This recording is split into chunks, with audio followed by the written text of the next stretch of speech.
Hello students, my name is Mohammad Haris and I am a second prof MBBS student in BRD medical college Gorakhpur. आज हम start करेंगे chapter 3 plant kingdom. पिछले chapter में हमने पढ़ा biological classification के बारे में। उसमें हमने ये समझा कि R.H. विटेकर साहब ने 5 किंगडम क्लासिफिकेशन सिस्टम दिए और 5 किंगडम कौन से थे? Monera, protista, fungi, Plantae and animalia. और इस चैप्टर में पढ़ेंगे हम लोग किंगडम प्लांटी के बारे में। देखिए एनसीईआरटी कह रहा है कि our understanding of plant kingdom has change over time. कह रहे वक्त के साथ साथ प्लांट किंगडम के साथ जो हमारी स्टैंडिंग है, जो हमारी समझ है, वो धीरे धीरे चेंज होती रही है। देखिए प्लांट किंगडम में किन ऑर्गेनिज्म को रखा गया था? प्लांट किंगडम में उन ऑर्गेनिज्म को रखा गया था जिनके अंदर सेल वॉल प्रेजेंट होती है। तो फंजाई को बताइए कहाँ रखना चाहिए था टू किंगडम क्लासिफिकेशन सिस्टम में? टू किंगडम क्लासिफिकेशन सिस्टम में फंजाई को रखा गया था किंगडम प्लांटी के अंदर। उसके अलावा कई सारे ऑर्गेनिज्म जो 5 किंगडम क्लासिफिकेशन सिस्टम में किंगडम मोनेरा में रख दिए गए या फिर किंगडम प्रोटिस्टा में रख दिए गए, इनको पहले रखा गया था किंगडम प्लांटी के अंदर। क्यों रखा गया था? क्योंकि इनके अंदर सेल वॉल प्रेजेंट होती है। लेकिन अब इन ऑर्गेनिज्म को किंगडम प्लांटी से हटा दिया गया। क्यों हटा दिया गया? क्योंकि कुछ ऑर्गेनिज्म ऐसे थे जो फोटोसिंथेसिस करते थे और कुछ फोटोसिंथेसिस नहीं करते थे। कुछ ऑर्गेनिज्म ऐसे थे जो कि यूनिसेलुलर थे, कुछ थे मल्टीसेलुलर थे। इसलिए इन ऑर्गेनिज्म का एक नया किंगडम बना दिया गया। जैसे फंजाई की बात करें तो फंजाई की सेल वॉल किस चीज़ की बनी होती है? फंजाई की सेल वॉल बनी होती है काइटिन की। इसलिए फंजाई का एक नया किंगडम बना दिया गया। मोनेरा की बात करें तो मोनेरा में जितने ऑर्गेनिज्म आते हैं ये होते हैं unicellular prokaryote. Unicellular prokaryote. Protista में उनको रखा गया जो होते हैं यूनिसेलुलर यूकैरियोट। देखिए fungi and members of monera and protista have now been excluded from plantae though earlier classification का मतलब टू किंगडम क्लासिफिकेशन में इनको रखा गया था किंगडम प्लांटी के अंदर। दो earlier classification placed them in the same kingdom. कौन सा सेम किंगडम? किंगडम प्लांटी के अंदर। देखिए जब प्लांट्स होते हैं इनकी जो सेल वॉल बनी होती है वो मेनली बनी होती है सेलुलोज की। आप पढ़ चुके हैं कि जो प्लांट की सेल वॉल बनी होती है वो बनी होती है सेलुलोज की। देखिए एनसीईआरटी कह रहा है कि so the cyanobacteria that are also refer to as blue green algae. कह रहे हैं साइनोबैक्टीरिया को हम ब्लू ग्रीन एल्गी कहते हैं, लेकिन अब ये एल्गी नहीं है। तो फिर क्या है? ये है नाउ, अब ये है किंगडम, अब ये चला गया किंगडम मोनेरा में। अब इनको रख दिया गया किंगडम मोनेरा के अंदर। देखिए किंगडम प्लांटी में 5 ग्रुप्स आते हैं। कौन कौन से 5 ग्रुप आप जानते हैं? बताइएगा आप भी कौन कौन से? एल्गी, ब्रायोफाइट्स, टेरिडोफाइट्स,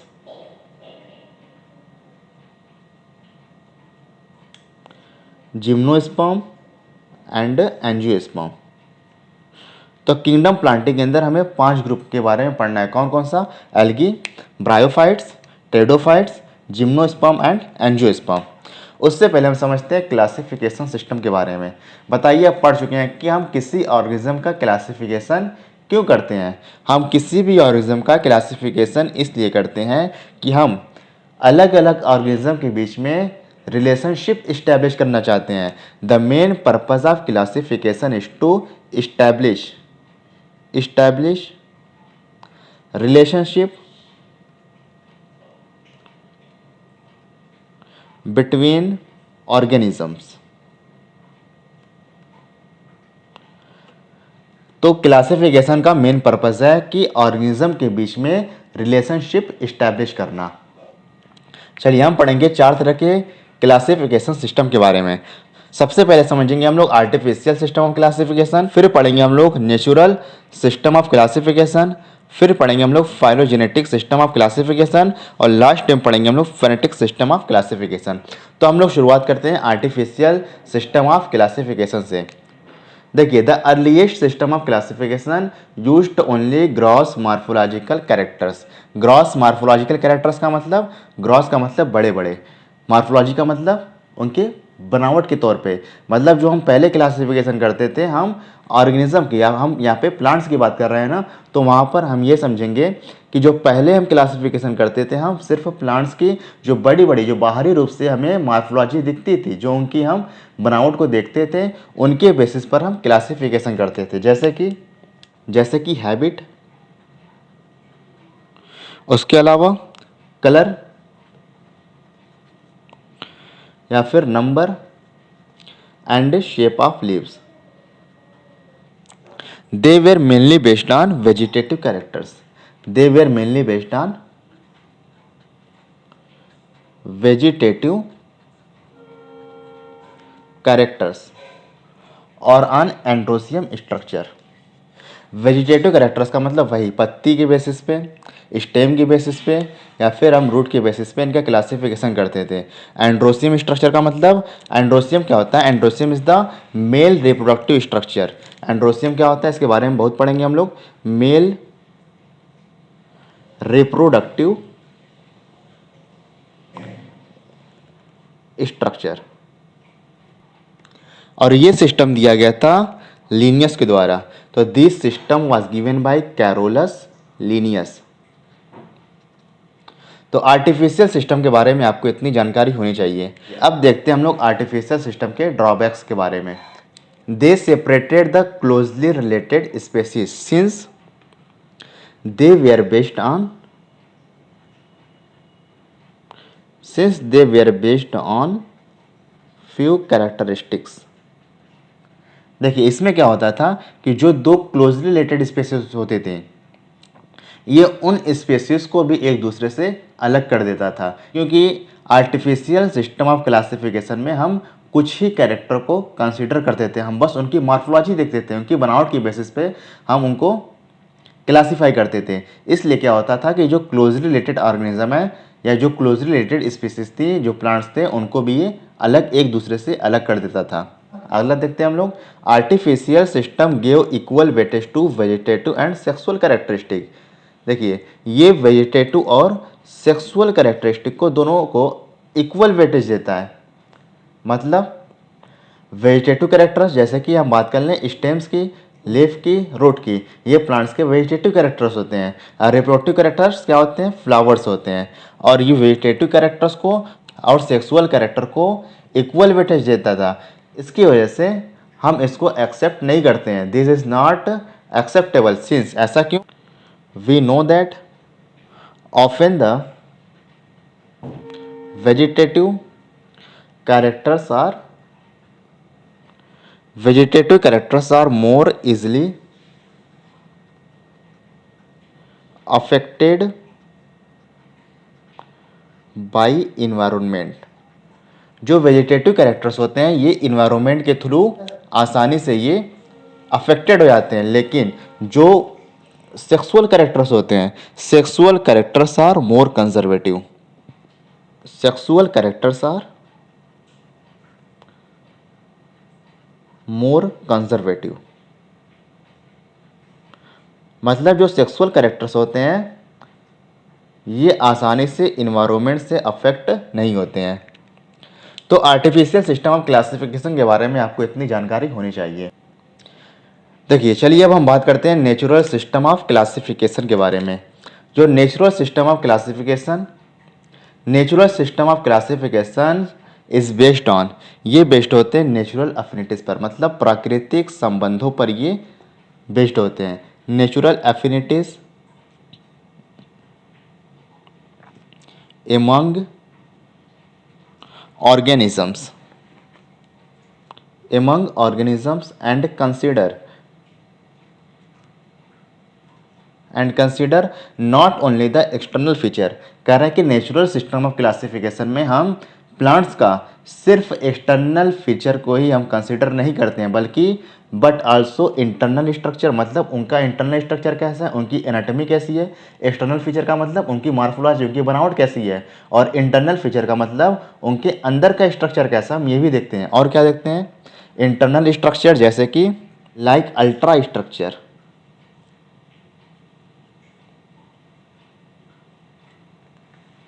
एनाटॉमी,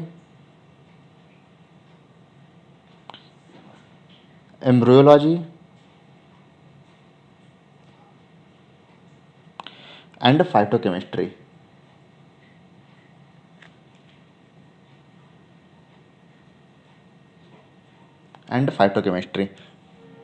देखिए, natural system of classification is based on natural affinities among the organism, और इसमें सिर्फ हम एक्सटर्नल फीचर को ही कंसिडर नहीं करते हैं, बल्कि इसमें हम प्लांट का इंटरनल स्ट्रक्चर भी देखते हैं, जैसे कि अल्ट्रा स्ट्रक्चर, उनकी एनाटॉमी, एम्ब्रियोलॉजी एंड फाइटोकेमिस्ट्री। तो ये 4 चीज़ आपको याद रखना है, जैसे कि ultra structure, anatomy, embryology and phytochemistry. Natural system of classification was given by George Bentham and Joseph Dalton Hooker. तो आपको ये अच्छे से याद होना चाहिए कि नेचुरल सिस्टम ऑफ क्लासिफिकेशन दिया गया था George Bentham and Joseph Dalton Hooker द्वारा।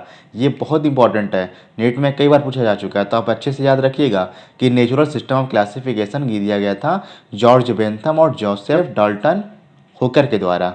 इन्होंने क्या किया था, प्लांट किंगडम को 2 ग्रुप में डिवाइड कर दिया था। कौन कौन सा?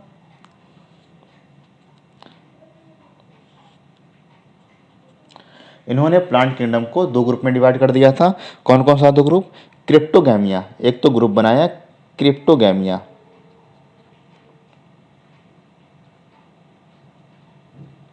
और दूसरा ग्रुप था फेनरोगैमिया।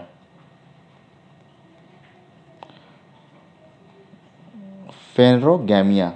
अब देखिए, क्रिप्टोगैमिया में जितने प्लांट्स थे, ये सारे प्लांट्स सीडलेस थे, या ऐसे कह लें जितने सीडलेस प्लांट थे इन सबको उठा के रख दिया गया था क्रिप्टोगैमिया में।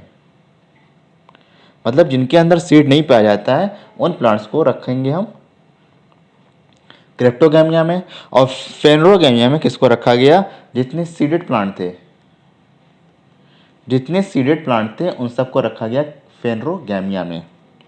अब देखिए, क्रिप्टोगैमिया में कौन आता है? क्रिप्टोगैमिया में 3 आएंगे।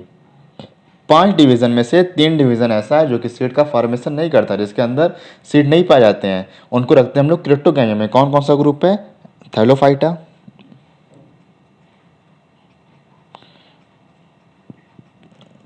थैलोफाइटा, ब्रायोफाइटा, और अगला है टेरिडोफाइटा।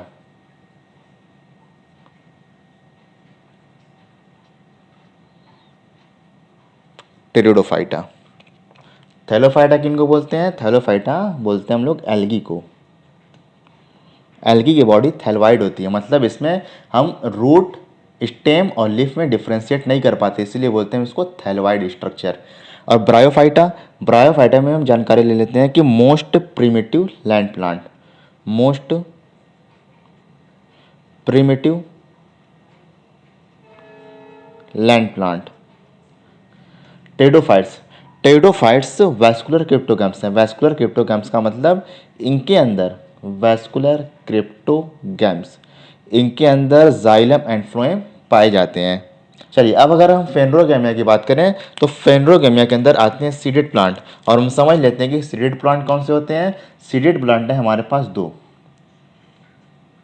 कौन कौन सा?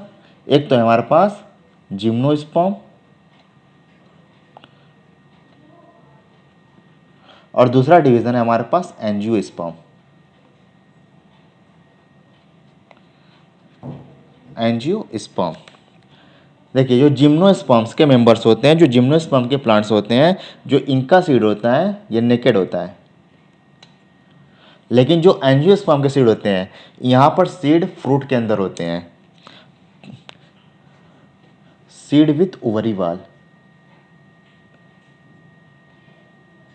सीड विथ ओवरी वाल, मतलब इनके सीड कवर्ड होते हैं, फ्रूट के अंदर पाए जाते हैं। तो एक बार फिर से हम देख लेते हैं कि प्लांट किंगडम को 2 ग्रुप में डिवाइड किया गया, क्रिप्टोगैमिया, फेनरोगैमिया। जितने सीडलेस प्लांट थे सबको रख दिया गया क्रिप्टोगैमिया में, और फेनरोगैमिया में किसको रखा गया? फेनरोगैमिया में रखा गया सीडेड प्लांट्स को। और जो सीडलेस प्लांट्स थे वो कौन कौन से हैं? उनके ग्रुप्स हैं Thallophyta, bryophyta and pteridophyta. Thallophyta में एल्गी आता है, bryophyta most primitive land plant है, टेरिडोफाइटा में ये है वैस्कुलर क्रिप्टोगैम्स है, मतलब इनके अंदर जाइलम और फ्लोएम पाया जाता है। और जो फेंडोगैमिया में दो ग्रुप में हमारे पास जिम्नोस्पर्म एंड एंजियोस्पर्म। जो जिम्नोस्पर्म होते हैं इनका सीड नेकेड होता है, और जो एंजियोस्पर्म है इनका जो सीड होता है वो फ्रूट के अंदर पाया जाता है, सीड विथ ओवरी वाल। चलिए अब समझते हैं हम लोग फाइलोजेनेटिक सिस्टम ऑफ क्लासिफिकेशन के बारे में। Phylogenetic system of classification system is based on evolutionary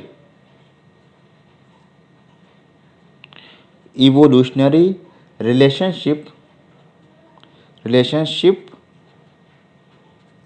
between the various organism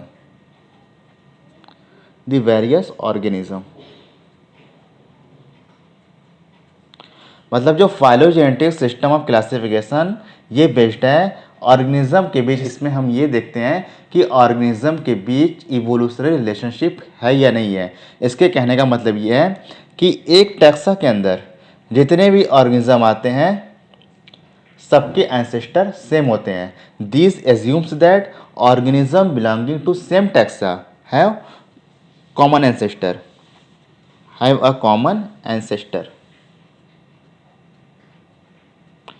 जैसे कि हम किसी भी टैक्सा की बात कर लें, अगर हम जीनस की बात कर लें, इसका मतलब जितने ऑर्गेनिज्म एक जीनस से बिलोंग करेंगे उन सारे ऑर्गेनिज्म के एंसेस्टर सेम होंगे। जितने ऑर्गेनिज्म एक क्लास से बिलोंग करेंगे उन सारे ऑर्गेनिज्म के एंसेस्टर सेम होंगे। तो यही है फाइलोजेनेटिक रिलेशनशिप या फाइलोजेनेटिक सिस्टम ऑफ क्लासिफिकेशन। इसी को बोलते हैं हम लोग इवोल्यूशनरी रिलेशनशिप। देखिए तख्तजान के रिगार्डिंग क्या है, फाइलोजेनिक के बगैर, इवोल्यूशनरी रिलेशनशिप के बगैर टैक्सोनॉमी बिल्कुल वैसे ही है जैसे कि बिना मांस के बोन्स। तो according to Takhtajan, taxonomy without phylogeny may be likened to bones without flesh. ये आपको याद रखना है, एग्जाम में आपसे पूछा गया। चलिए अब हम पढ़ते हैं फेनेटिक सिस्टम ऑफ क्लासिफिकेशन के बारे में। देखिए एनसीईआरटी कह रहा है कि scientist now use information from many other sources to help resolve difficulties in classification. कह रहे हैं क्लासिफिकेशन की डिफिकल्टी को सॉल्व करने के लिए दूसरे सोर्स से भी इंफॉर्मेशन को यूज़ करते हैं। मतलब कई सारे दूसरे सोर्स से भी ये इंफॉर्मेशन को कलेक्ट करते हैं। और ये तब और भी इम्पॉर्टेंट हो जाता है, this become more important when there is no supporting fossils. जब हमारे पास फॉसिल्स नहीं होते हैं क्लासिफिकेशन करने के लिए, किसी ऑर्गेनिज्म के इवोल्यूशनरी रिलेशनशिप पता करने के लिए जब हमारे पास फॉसिल्स नहीं होते हैं तब हम दूसरे सोर्स से भी हम इंफॉर्मेशन को यूज़ करते हैं। देखिए फेनेटिक सिस्टम में आपको पढ़ना सबसे पहले न्यूमेरिकल टैक्सोनॉमी। न्यूमेरिकल टैक्सोनॉमी का मतलब, न्यूमेरिकल टैक्सोनॉमी में क्या करते हैं, हम कंप्यूटर का इस्तेमाल करते हैं, which now easily carried out using computers. देखिए न्यूमेरिकल, आपको इसी से अंदाज़ा लग रहा है कि न्यूमेरिकल का मतलब टैक्सोनॉमी करने में हम किसी नंबर का इस्तेमाल करते होंगे। तो numerical taxonomy which is now usually carried out using computers. कह रहे हैं हम कंप्यूटर का इस्तेमाल करते हैं, computers, and is based on all easily observable characteristics. Numerical taxonomy में हम एक तो कंप्यूटर का इस्तेमाल करते हैं, ये बेस्ड होता है on all easily observable characteristic. मतलब हम जितनी कैरेक्टरिस्टिक को ऑब्जर्व कर सकते हैं उन सारी कैरेक्टरिस्टिक पर ये बेस्ड होता है। देखिए इसमें क्या करते हैं कि जितने भी कैरेक्टर्स होते हैं हमको क्लासिफिकेशन करना है, तो उसमें हम जितने कैरेक्टर यूज़ करेंगे उन हर कैरेक्टर को हम क्या करते हैं, कुछ ना कुछ नंबर देते हैं या फिर उनको हम कोड देते हैं, और फिर हम क्या करते हैं अपने डाटा को प्रोसेस करते हैं। And the data are then processed. हम हर कैरेक्टर्स को कुछ कोड या कुछ नंबर देते हैं, फिर क्या करते हैं कंप्यूटर्स में हम डेटा को प्रोसेस करते हैं। In this way each character is given equal importance. कह रहे हैं इस तरह से हम हर कैरेक्टर्स को इक्वल इंपॉर्टेंस देते हैं। Is given equal importance. हम जितने भी कैरेक्टर्स लेते हैं सारे कैरेक्टर को हम इक्वल इम्पोर्टेंस देते हैं and at the same time hundreds of characters can be considered.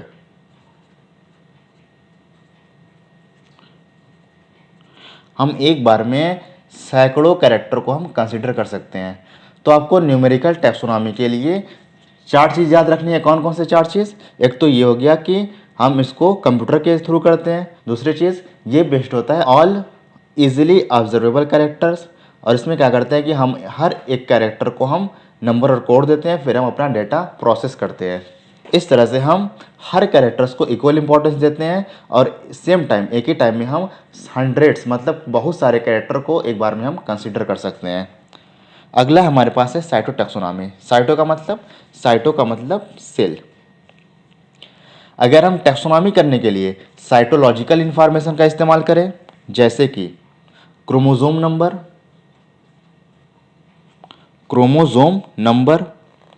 Structure and behaviour,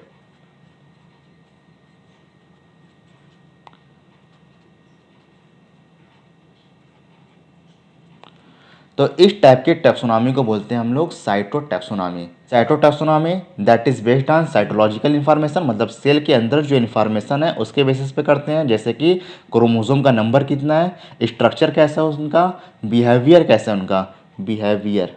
इस टैक्सोनॉमी को बोलते हैं हम लोग साइटोटैक्सोनॉमी। चलिए अब देखते हैं हम लोग लास्ट कीमोटैक्सोनॉमी। कीमोटैक्सोनॉमी में क्या करते हैं हम? देखिए कीमो का मतलब है केमिकल। अगर हम प्लांट्स के केमिकल कॉन्स्टिट्यूएंट का इस्तेमाल करें, मतलब प्लांट्स के अंदर कौन से केमिकल्स पाए जा रहे हैं, इस बेसिस पर अगर हम टैक्सोनॉमी करें तो इसको बोलेंगे हम लोग कीमोटैक्सोनॉमी। That use the chemical constituents of the plant,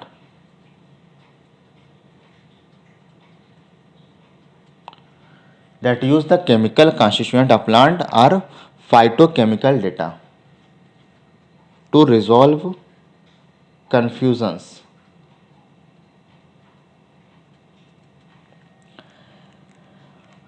कहने का मतलब हम टैक्सोनॉमी में कन्फ्यूजन्स को रिजॉल्व करने के लिए हम केमिकल कॉन्स्टिट्यूएंट का इस्तेमाल करें तो इस टैक्सोनॉमी को बोलेंगे हम लोग कीमोटैक्सोनॉमी।